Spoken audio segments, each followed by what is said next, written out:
Such a dark girl, life will be hard for her. Why does it hurt so much when I did nothing wrong? Who will ever choose someone like that? Even beauty cannot find her. One day I will walk past you without tears. One day someone will see me. The morning sun filtered through the curtains of Adana's small room, painting soft shadows on the walls. She stood before the mirror, her reflection staring back at her with eyes that had learned to carry pain quietly. At 22 years old, she had become an expert at building walls around her heart, brick by brick, insult by insult. Her skin was deep brown, rich and smooth like polished mahogany. In a different world, it would have been celebrated. But in her world, in her neighborhood, in her family, Adana, it had become her come and greatest help me with burden. breakfast. Adana, come and help me with breakfast. Her mother's voice called from the kitchen. Adana tied her hair back and walked out of her room. The house was modest but clean, with white walls and simple furniture. Her father sat in the living room, reading the newspaper, barely glancing up as she passed. "Good morning, Papa," she greeted softly. "Morning," he replied, his eyes still on the paper. Her mother was at the stove, stirring a pot of porridge. Mrs. Okonkwo was a fair-skinned woman, elegant and graceful.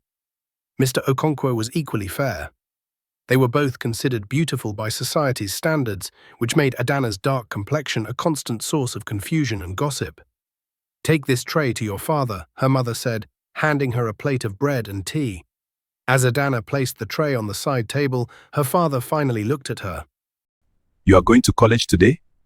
Yes, Papa, I have an important lecture. He nodded slowly. Try to, make yourself more presentable. First impressions matter. Yes, Papa. Good. Her mother sighed from the kitchen. "Adana, if only you had taken after us. Life would have been so much easier for you. My besties, have you ever felt like you were not enough in your own family's eyes? How did you find the strength to keep going?" Adana said nothing. She had learned that silence was sometimes the only defense against words that cut deeper than knives. At the dining table, her younger cousin Chisholm arrived, bouncing in with the energy of youth. At 18, Chisholm was fair-skinned, with soft features that everyone admired. She was the golden child, the one everyone compared Adana to. "Good morning, everyone," Chisholm sang cheerfully. "Good morning, my dear," Mrs. Okonkwo replied warmly. "Come and eat." Chisholm sat down and glanced at Adana. "Ada, are you wearing that to college? That color makes you look even darker." The room went quiet for a moment. Adana's hand froze on her cup. Her mother cleared her throat. "Chisholm has a point. Maybe try lighter colors, Adana. They might help." "Help with what, Mama?" Adana asked quietly. "You know what I mean. Just try to look your best." Adana stood up, her breakfast half eaten. "I need to go. I will be late." As she walked toward the door, she heard Chisholm whisper to her mother, "I feel bad for her. She is so dark. How will she ever find someone to marry her?" Her mother's response was soft but clear. "God knows best. We can only pray." Adana closed the door behind her and stepped into the morning air. The walk to Gateway College took 20 minutes, and every step felt like a march through enemy territory. My dear friends, represent your country in the comments. Where are you joining us from? The neighborhood was already awake. Women swept their compounds, men stood in groups discussing politics, children played in the dusty streets. As Adana walked past, conversations shifted. "That is the Okonkwo's daughter," one woman whispered to another. "The dark one. I heard her parents are very fair. Some people say she is not their real child. Maybe she is cursed. You know these things happen." Adana kept her eyes forward, her steps steady. She had heard it all before. The whispers, the speculation, the cruel theories about her existence. At the junction, she passed a group of young men sitting under a tree. One of them called out, "Hey, beautiful night, why are you walking in the daytime?" Laughter erupted.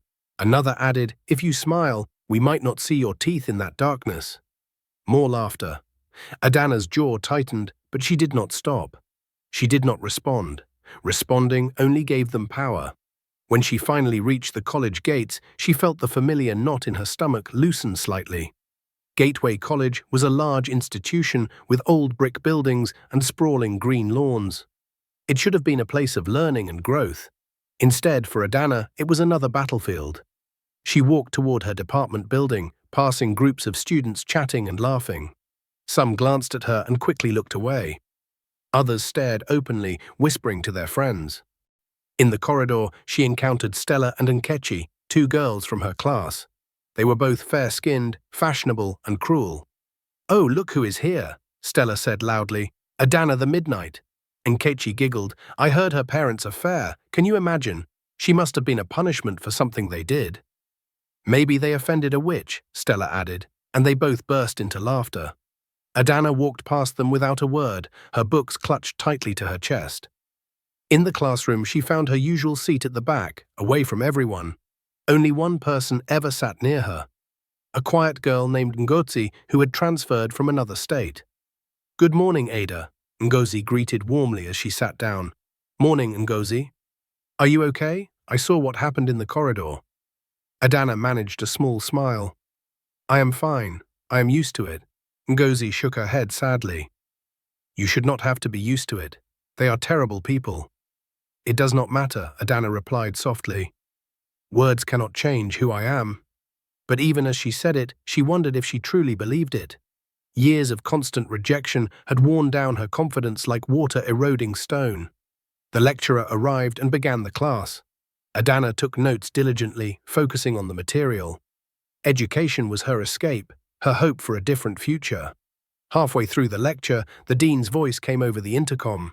Attention all students, we have a special announcement. Today, we are honored to host Mr. Chukwudi Okafor, founder and CEO of Okafor Technologies, as our guest speaker. All students are required to gather in the main auditorium at 2 p.m. Attendance is mandatory. Excited whispers filled the classroom.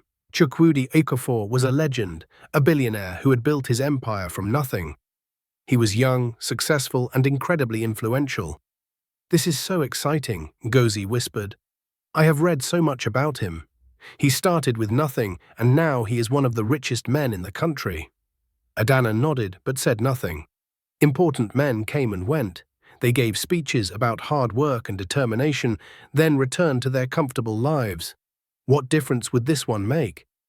At 2 p.m., the auditorium was packed. Students filled every seat, excited and chattering. Adana and Ngozi found seats near the back, as always. The dean walked onto the stage, microphone in hand. Good afternoon, students. Today is a special day. We have with us a man who needs no introduction. From humble beginnings in a small village, he built one of the most successful technology companies in West Africa. Please join me in welcoming Mr. Chukwudi Okafor. A tall, well-built man in his early 30s walked onto the stage. He wore a simple blue shirt and black trousers. No expensive jewelry, no flashy accessories. His presence was calm but commanding. "Thank you," he began, his voice deep and steady. "I am honored to be here. The dean spoke about my success, but let me tell you about my failures first." The room went silent. I grew up in a village with no electricity, no running water. My father was a farmer who could barely feed our family. My mother sold vegetables in the market. I walked 8 kilometers to school every day barefoot because we could not afford shoes. He paused, looking across the audience. I was mocked for being poor. People said I smelled like poverty. They said I would never amount to anything. Teachers doubted me. Classmates avoided me. Even some family members were ashamed of me. Adana found herself leaning forward, drawn in by his words. But I had something they could not take away. I had dignity. I had the knowledge that my worth was not determined by their opinions. I studied by candlelight. I worked as a houseboy to pay my school fees. I was beaten, insulted, rejected. But I kept moving forward. My family, let me ask you this. When everyone around you says you are not enough, where do you find the strength to believe otherwise? I built my first computer from scrapped parts I found in a dumpster, Mr. Okafor continued. People laughed. They said I was wasting my time, but that computer became the foundation of everything I have today. Because I refused to let their blindness become my reality. He walked to the edge of the stage, his eyes scanning the crowd. I am telling you this because I know some of you are suffering in silence. Some of you are being judged for things beyond your control. Your skin color, your economic status, your family background. And I want you to know that those judgments say everything about the people making them and nothing about you. His gaze moved slowly across the rows, then it stopped. He was looking directly at Adana. Surely he was looking at someone else. But his eyes did not move. True beauty, he said, still looking at her, is not in the skin. It is in the spirit. It is in the strength to endure when the world is against you. It is in the grace to remain kind when others are cruel. It is in the courage to keep walking when every voice tells you to give up. The audience was completely silent now. Some of the most beautiful souls I have ever encountered were considered ordinary by the world's shallow standards, and some of the ugliest spirits I have met wore beautiful faces. He finally looked away, addressing the full audience again. Do not let anyone define your worth. You are not the opinions of small-minded people. You are not the limitations others try to place on you. You are whatever you decide to become. The applause that followed was thunderous. Students stood clapping and cheering. But Adana sat still, her heart pounding. Had he really been looking at her? Had he somehow known? As the event concluded and students began filing out, Ngozi grabbed Adana's arm. Ada, did you see that? He was looking at you when he spoke about true beauty. Do not be silly, Adana replied, though her voice trembled slightly. He was looking at everyone. No, Ada, I saw it clearly. He was looking directly at you. They walked out into the corridor, joining the crowd. Adana's mind was racing. She tried to push the thought away, to not let herself hope for anything. Excuse me. The voice came from behind. Both girls turned. A young man in a suit stood there, professional and polite. Are you Adana Okonkwo? Adana's eyes widened. Yes, how did you know my name? Mr. Okafor would like to speak with you. Would you please come with me? Ngozi gasped. Adana felt the ground shift beneath her feet. Why? Adana managed to ask. The young man smiled kindly. He will explain himself. Please, this way. Students nearby had stopped to watch. Whispers began immediately. Why does he want to see her? What is going on? That is the dark girl, right? Adana looked at Ngozi, who nodded encouragingly. Go, Ada, go. With trembling legs, Adana followed the young man through the corridors. They walked to a private office that had been set aside for the guest. The young man knocked, then opened the door. Sir, this is Adana Okonkwo. Thank you, David. Please give us a moment. David nodded and closed the door, leaving Adana alone with Mr. Chukwudi Okafor. He stood by the window, then turned to face her with a warm smile. Please, sit down. Adana sat in the chair across from his desk, her hands clasped tightly in her lap. I hope I did not embarrass you during my speech, he began gently. But when I saw you sitting there, something struck me deeply. Sir, I do not understand, Adana said quietly. He sat down across from her. Let me be direct. When I was speaking about endurance, about grace under pressure, I looked across that auditorium and my eyes fell on you. And in that moment, I saw something remarkable. He leaned forward slightly. I saw a young woman sitting with dignity despite being surrounded by people who clearly do not appreciate her. I saw quiet strength. I saw resilience. And I thought, here is someone who understands exactly what I was talking about. Adana's eyes began to water. You do not know anything about me, sir. You are right, I do not. But I would like to. May I ask you some questions? She nodded, unable to speak. What are you studying? English literature, sir. What do you want to do with your degree? I want to write, sir. I want to tell stories that matter. Stories about people who are overlooked, forgotten, judged unfairly. Mr. Okafor smiled broadly. That is beautiful. The world needs those stories. He paused. Adana, do you know what I see when I look at you? She shook her head. I see someone who has been underestimated her entire life, and I see someone who will prove every single one of those people wrong. Tears spilled down Adana's cheeks. Why are you being kind to me? You do not even know me. Because kindness should not require a reason, he replied simply, and because I recognize something in you that I once saw in myself. He reached into his pocket and pulled out a business card. This is my direct number. I want you to call me. I want to know how your studies progress. And when you graduate, I want to offer you an internship at my company. We need writers who understand struggle, who can tell authentic stories." Adana took the card with shaking hands. "Sir, I do not know what to say."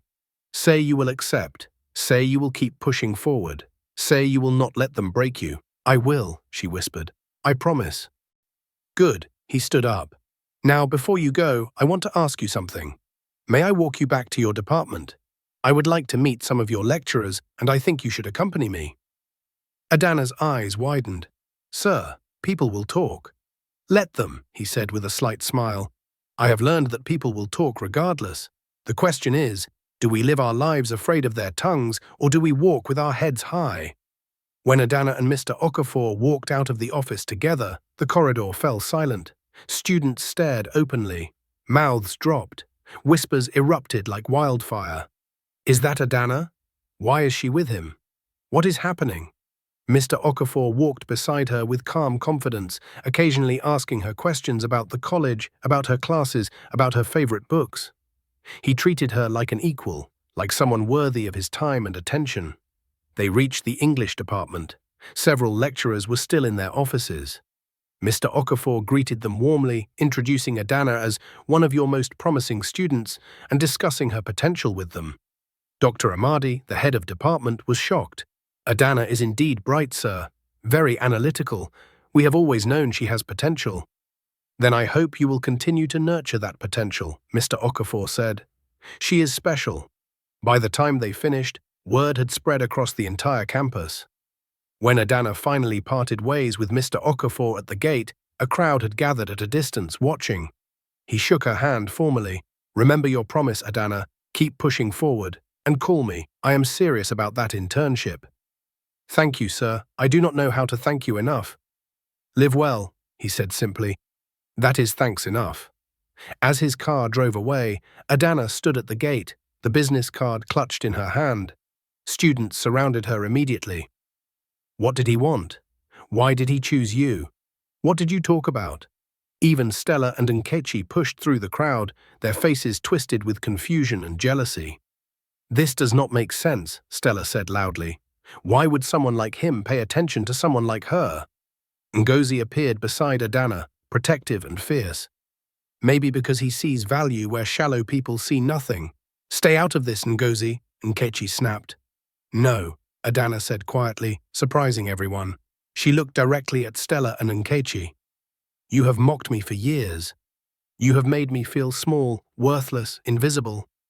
But today someone saw me. Someone who achieved more than any of you could dream of, saw something in me worth his time." Her voice grew stronger. "And that is not because my skin suddenly changed. It is because true worth has nothing to do with color. It has to do with character. And clearly, that is something you will never understand." The crowd murmured. Some students looked ashamed. Others looked thoughtful. Adana walked away, her head held high for the first time in years. "My besties, is it not interesting how people only see your value when someone important validates it? Should our worth really depend on outside recognition?" News of the encounter spread beyond the college. By evening, it had reached Adana's neighborhood. When she arrived home, she found her mother standing at the door, arms crossed. "What is this I am hearing?" Mrs. Okonkwo demanded. "That some big man was asking for you at your college." Adana removed her shoes. "Yes, Mama, Mr. Chukwudi Okafor. He gave a speech, and afterward, he wanted to speak with me." "Why you?" her mother asked, suspicion in her voice. "Because he saw potential in me, Mama." Her father emerged from the living room. "Adana, what exactly happened? Neighbors have been calling me all day. They are saying strange things." Adana sat down and explained everything. The speech, the private conversation, the job offer, the walk through the department. Her parents listened in stunned silence. "This man, he wants to help you?" her father finally asked. "Yes, Papa, he believes in me." Her mother's expression softened slightly. This is a blessing." "It is the same daughter you have been embarrassed by," Adana said quietly. "The same dark skin you told me to lighten. The same girl you said would never find anyone to love her. Nothing about me has changed except that someone finally saw what was always there." The words hung in the air like smoke. Her father looked down. "Adana, we never meant to hurt you." But you did, Papa, every single day. Her mother's eyes filled with tears. We thought we were preparing you for the world. The world is cruel to dark-skinned girls. So you decided to be cruel to me first? Adana's voice cracked. I needed you to tell me I was beautiful, I was enough, I was loved. Instead, you joined the world in tearing me down. The room fell silent. Chisholm, who had been listening from the corridor, stepped in. Auntie, uncle, she is right. We have all treated her terribly. I treated her terribly. Mrs. Okongchakwo covered her face with her hands and began to cry. I am so sorry, Adana. I am so sorry. Adana felt tears streaming down her own face. I do not need your apologies now that someone important validated me. I needed your love when I had nothing. When I was just your daughter, not someone connected to a billionaire. Her father stood and walked to her. For the first time in years, he looked at her, truly looked at her. You are right. We failed you, but if you can find it in your heart, we want to do better. We want to learn. The weeks that followed were transformative. Adana called Mr. Okafor, and they began regular conversations. He mentored her, guided her, encouraged her writing. He introduced her to editors, publishers, writers. He opened doors she never knew existed. But more importantly, he reminded her every day of her worth. You were valuable before I noticed you, he told her once. My recognition did not create your worth. It just revealed it to people too blind to see. At college, the atmosphere shifted. Students who had mocked her now greeted her. Lecturers who had overlooked her now praised her work. Stella and Nkechi avoided her entirely. One afternoon, 3 months after that first encounter, Mr. Okafor invited Adana to lunch at an upscale restaurant. When she arrived, nervous and overwhelmed, he greeted her with his usual warmth. Adana, I have been thinking, he said as they sat down. You have become very important to me. Not as a mentee, but as a person I deeply respect and care for. Adana's heart skipped. Sir? Please, call me Chukwudi when we are alone. I am not your employer yet. He smiled. What I am trying to say, very badly, is that I would like to know you beyond professional boundaries. I would like to court you properly, if you would allow me. Adana could not breathe. You want to court me? Yes. I have met many people in my life, Adana, rich people, powerful people, beautiful people by society's standards, but none of them have touched my heart the way you have. Your strength, your grace, your intelligence, your kindness, despite everything you have endured. You are extraordinary. Tears filled her eyes. Chukwudi, I do not understand. Why me? He reached across the table and gently took her hand. Because when I look at you, I see home. I see peace. I see a partner who understands struggle, who values character, who will not love me for my money but for who I am.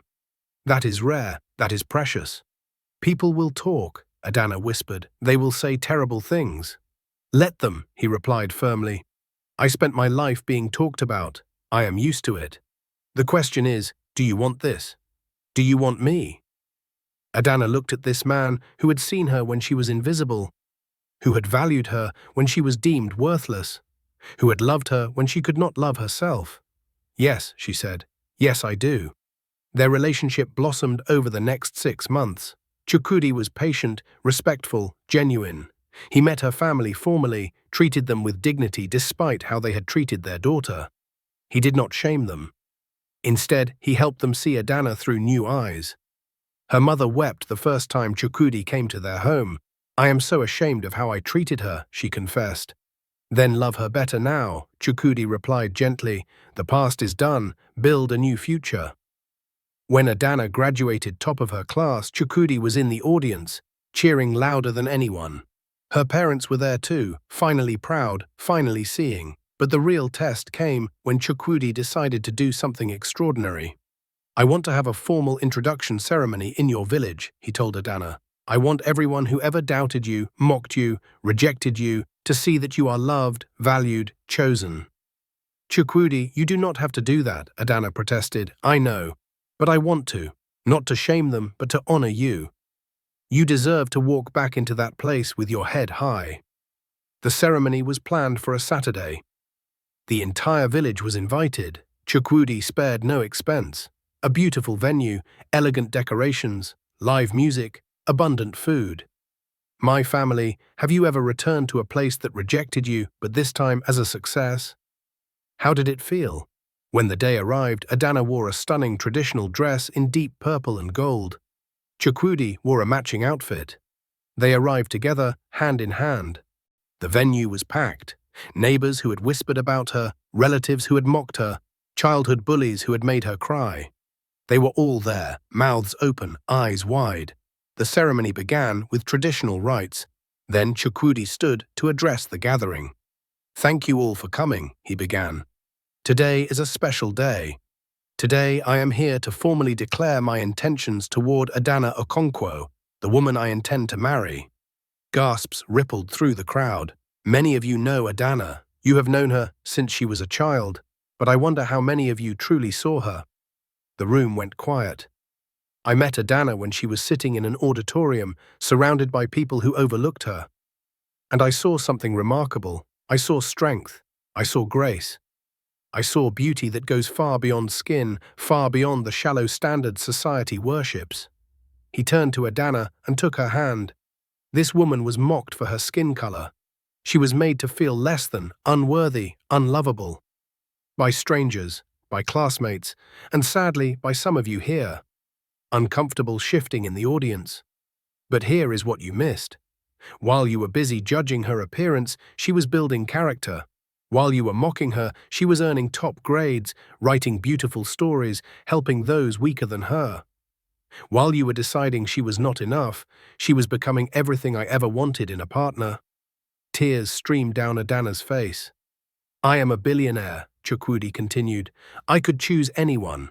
I have been approached by women who fit every conventional beauty standard, but I chose Adana, not despite who she is, but because of who she is." He turned to the audience. "I want you all to witness this moment. I want you to know that the girl you rejected, the woman you underestimated, is the most valuable person in this room, and I am honored, humbled, blessed that she has agreed to be my wife." The applause started slowly, then grew. Some people were crying, others looked ashamed. Adana's mother stood up, tears flowing freely. "My daughter, I am so sorry. I am so sorry for everything. Please forgive me." Adana went to her mother and embraced her. "I forgive you, Mama. I forgive you." Her father stood next, his voice breaking. "Adana, I failed as a father. I should have protected you from the world's cruelty, not added to it. You are beautiful. You have always been beautiful, and I was too blind to see." One by one, relatives and neighbors came forward. Some apologized, some congratulated her, some simply wept. The woman who had once called her Midnight knelt before her. "Please forgive me, Adana. I was wicked to you." Adana helped her up. "I forgive you, all of you. Not because you deserve it, but because I deserve peace. My besties, forgiveness is not about them deserving it. It is about you deserving freedom. Do you agree?" 6 months later, Adana and Chukwudi married in a beautiful ceremony. She walked down the aisle in a stunning white gown, her father holding her arm, tears streaming down his face. "You are the most beautiful bride I have ever seen," he whispered, "and I am sorry it took me so long to see it." "Thank you, Papa," she replied softly. At the reception, Chukwudi stood to give a speech. "Many people have asked me why I chose Adana. They say it like it is a mystery, like I made some unusual choice. But to me, there was no choice to make. When you meet the person who sees your soul, who matches your spirit, who makes you want to be better, you do not hesitate." He looked at Adana with such love that the room sighed collectively. "Adana taught me that beauty is not in the skin. It is in how you love, how you forgive, how you rise. She is the most beautiful person I have ever known, and I will spend the rest of my life making sure she knows it." As they danced their first dance, Adana whispered to him, "Thank you for seeing me. Thank you for letting me," he replied. As the sun set over their home, painting the sky in shades of gold and purple, Adana realized something profound. The world had tried to convince her she was darkness, but she had become light. Not because someone else saw her, but because she finally saw herself. And that, my dear friends, is the greatest victory of all. My family, remember this. Your worth is not determined by those who cannot see. It is determined by you. Walk with your head high, love yourself fiercely, and know that somewhere, karma is always watching. And when the time is right, truth always reveals itself.